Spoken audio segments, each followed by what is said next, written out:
The white wastes. The wind screamed across the white plain, a voice of knives that cut through every layer of cloth Elias Ward had wrapped around himself. Snow stung his cheeks where the hood left skin exposed, and each breath burned his lungs like he'd inhaled shards of glass. The storm hadn't eased in 3 days, and the only reason he was still moving was the same reason humans had always kept moving, because stopping meant death. He leaned on his walking stick, squinting against the gale. The horizon was nothing but pale fury, sky and ground indistinguishable in their blinding sameness. His boots crunched into drifts, each step a battle. But Elias had grown used to this kind of fight. Earth had forged his ancestors in ice ages long before space travel, long before colonies and war fleets. Cold had killed many, but it had never killed all. Humanity was still here. That thought gave him comfort. He crested a small rise, pausing to scan the wasteland for any sign of shelter. That was when he saw them. 2 shapes, half buried in the snow. At first, he thought it was wreckage, maybe frozen corpses from another lost expedition. But as he staggered closer, the forms resolved into bodies. Not human. They were tall, lean, skin pale blue with faint crystalline patterns along their arms. Their hair, long, silvery, almost luminous, was tangled with frost. One lay sprawled, eyes closed, lips faintly blue. The other knelt beside her sister, arms wrapped around her, though her own body shook with the same creeping death.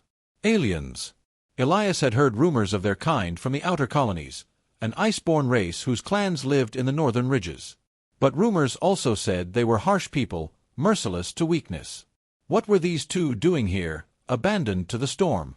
The younger one lifted her head as he approached, eyes the color of frozen lakes. Fear flashed across her face.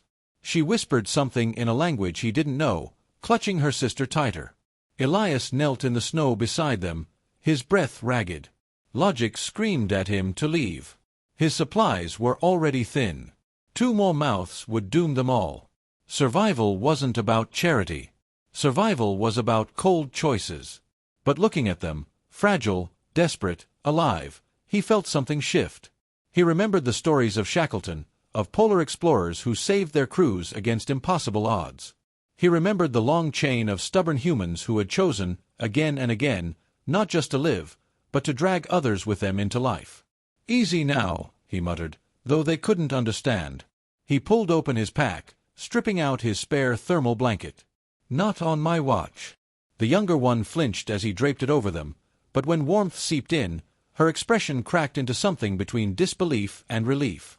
Her eyes locked on his, wide and searching, as if she had never seen a creature so foolish or so merciful. Elias adjusted the blanket around both sisters, then hefted the unconscious one over his shoulders with a grunt. She was light, almost brittle, like carrying a statue made of ice. The younger followed as he trudged toward the rocky ridge where his shelter lay hidden. The storm swallowed their tracks behind them, erasing all sign of what choice had been made. For Elias Ward, the choice had never really been in question. Humans didn't leave people to die in the snow. Not then. Not now. Sisters of ice. The cave was small, barely wide enough for Elias to stretch his arms, but it was dry, and with the heater core he'd salvaged from an old survey drone, it was just warm enough to keep death at bay. The air inside still carried the metallic tang of his breath and the faint ozone of old machinery. It wasn't home, but it was the closest thing to it on this frozen rock. He lowered the unconscious alien gently onto the pile of furs that passed for his bed. Her skin was cold as carved marble, yet beneath the surface he could feel the faint, stubborn pulse of life. The younger sister crouched beside her, whispering words Elias couldn't understand, her slender fingers brushing snow and frost from the other's hair. Elias dug into his pack, pulling out his last thermal wrap. He hated parting with it, it was a lifeline in the white wastes, but the decision wasn't hard. He tucked it around the sisters, layering heat as best he could. The younger looked up at him, eyes wide and glimmering in the firelight. She said something sharp and soft at once, a word repeated, almost like a plea. Elias shook his head. "Don't know your tongue," he said, voice rough from the cold. "But I know this, if she's going to make it, we've got to get her warm." For hours he worked, boiling snow into water, pressing warm stones into the furs to push the chill away, feeding the heater until it buzzed low and angry, as if protesting the drain. Slowly, the unconscious sister stirred. A soft sound escaped her lips, and her eyelids fluttered open, revealing the same ice-water eyes as her sibling. Relief washed over the younger like a tide. She embraced her sister, murmuring rapidly in that liquid, alien language. Elias sat back, exhausted but satisfied, rubbing the frostbite ache from his hands. When at last the older one could sit up, both sisters turned their attention to him. Their gazes were sharp, questioning. The younger gestured to him, spoke a word that sounded like, "Mate." Then again, with emphasis, "Mate." Elias frowned. "That's supposed to be me?" They tilted their heads, not comprehending his words, but there was no mistaking the gratitude, nor the way their eyes softened when they looked at him. The next days passed in a slow rhythm.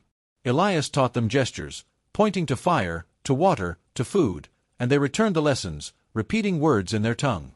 Names emerged from the exchange. The older, cautious one was Elira. The younger, curious and impulsive, was Sarah. They marveled at his endurance. When he left to brave the storm for supplies, clad only in patched layers and human stubbornness, they watched as if witnessing an impossible act. Their people, they tried to explain with gestures and halting words, would never have lasted so long alone. Too fragile. Too cautious. Elias only shrugged. Humans don't quit. Not till we're dead. Around the fire at night, Sarah would study the scars on his hands, tracing them with tentative fingers, whispering questions he couldn't answer. Elira, ever more guarded, still softened when she caught him telling stories of Earth in broken phrases, of ice ages, explorers, and the strange reckless will of humankind. Trust was forming. Fragile, like the ice above their shelter, but real. And though Elias told himself it was only survival, he knew something deeper had taken root in that cave. Something that looked a lot like belonging. The claim of survival. The storm had passed, leaving the world in silence so deep Elias could hear his own heartbeat. Outside the cave, the white plain stretched to infinity, sharp and clean beneath a pale sun. It looked peaceful now, but Elias knew better. The cold never forgave. Inside, the sisters sat close to the fire.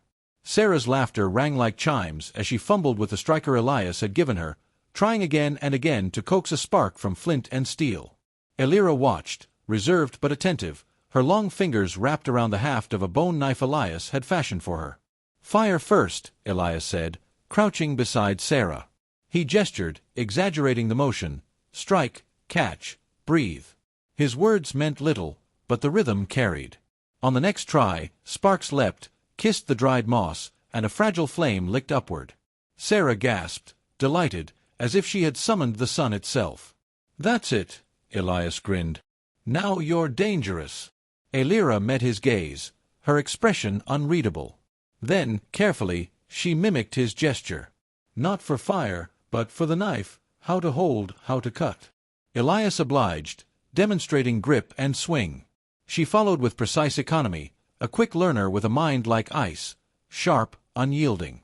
Day by day, they adapted. Elias taught them to layer clothing, to dig shallow pits in the snow for windbreaks, to set snares where the storm beasts roamed. In return, they showed him alien tricks. How to read the air by the color of drifting crystals, how to predict a whiteout hours before it struck. Piece by piece, survival became something shared. But the sisters carried a shadow with them. Some nights, when the wind wailed at the cave mouth, Elira's eyes would turn distant, her jaw tight with memory. Sarah, restless and talkative even in her broken human words, would hush when certain names were spoken. Elias didn't need perfect translation to understand. They were hunted.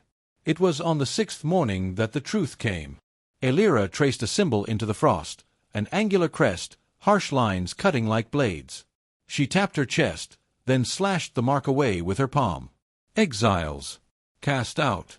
Sarah spoke haltingly in the shared scraps of words they'd built. "Clan, say weak. Leave us. Cold, take us." Elias stared at the mark, anger rising in him.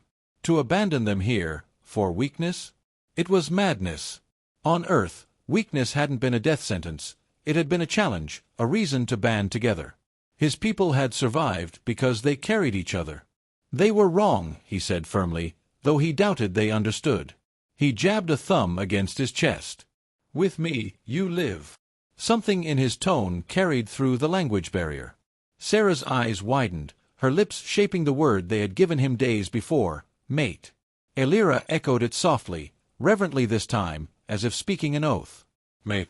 Companion. The one who would not abandon them. Elias felt the weight of it settle on him, heavier than the storm, heavier than the endless snow. He hadn't asked for it, but he couldn't deny it either. When they called him mate, they weren't just naming him their savior. They were claiming him as kin, as family, as the axis around which survival itself would turn. And somewhere deep inside, Elias realized he had claimed them in return. Fire in the snow. The warning came at dusk. Elira stiffened at the cave mouth, her eyes narrowing to slits as the wind shifted. She knelt, pressed a hand into the snow, and muttered a word Elias had heard before, hunters. Sarah clutched his arm, her face pale beneath its blue shimmer. Elias didn't need a translator. Their clan had come to finish what the storm had started.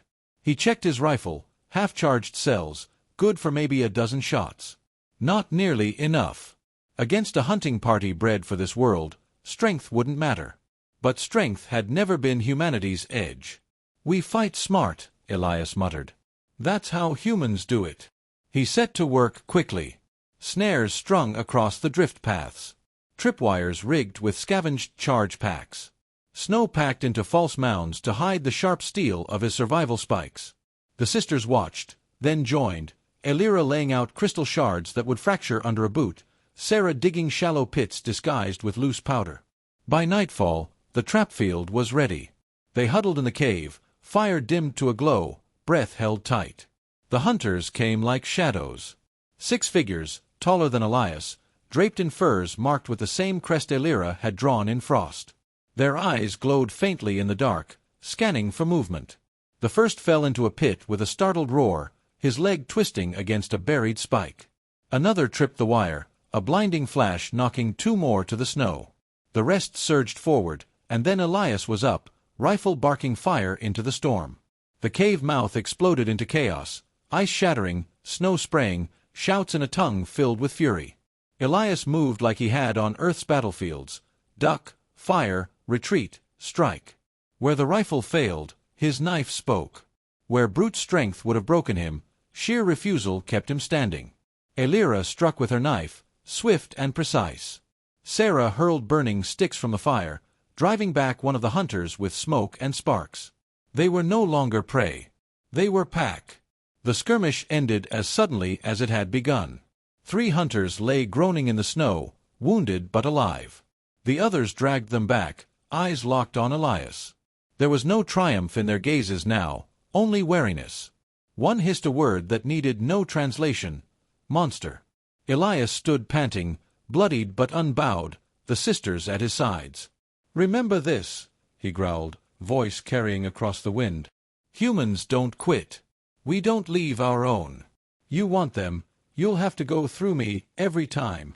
The hunters faltered. Then, with a hiss of cold breath, they turned and vanished into the storm. Silence returned, broken only by the hiss of the fire.